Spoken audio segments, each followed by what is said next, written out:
you're using. We are staying on top of breaking news. The pilot of a small plane is dead after it crashed into a FedEx truck near Plainwell.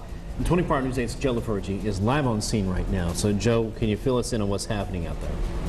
Well, Brett, I want to tell you, first of all, where we're at. We are just north of the 106th Street overpass on US 131. That is the truck. That is the FedEx semi that was struck by this airplane just before 9 o'clock this morning.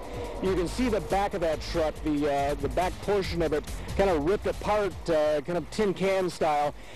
You can see where the plane struck it. The plane was coming from west to east. We understand it is an experimental plane. It took off this morning from Tulip City Airport.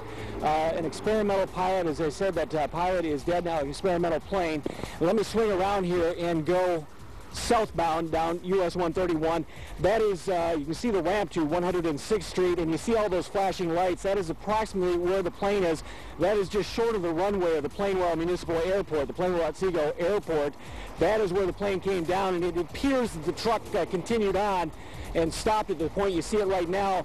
Again, the plane coming in for a landing. We are told there were very foggy conditions at that time of the morning, heavy fog.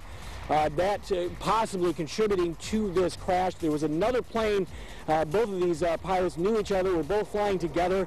The first plane apparently landed with no problem, but again, the second plane came in those foggy conditions and apparently clipped again the back of the FedEx truck and crashed. And again, that pilot is dead now. I want to tell you about the traffic situation out here. US 131 southbound moving freely, moving all lanes open. But if you swing over here to the northbound lane, and again you see down there where the plane apparently is, and here where that FedEx truck is, that is down to one lane. Several police agencies, Allegan County and State Police, have that down to one lane, and they're looking at that truck right now, getting a closer look at it, examining that, taking some photos of it. It will no doubt be down, a bit of a traffic squeeze for a while here this morning. We have another crew down at the crash site who are gathering information as well, and we will bring you updates throughout the morning. Back to you.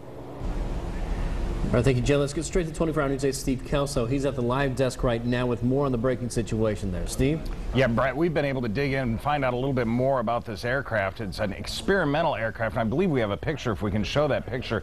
It's called a Thorpe T-18. These are generally home-built aircraft that come in a kit built with an engine and parts that you mail away for and assemble yourself.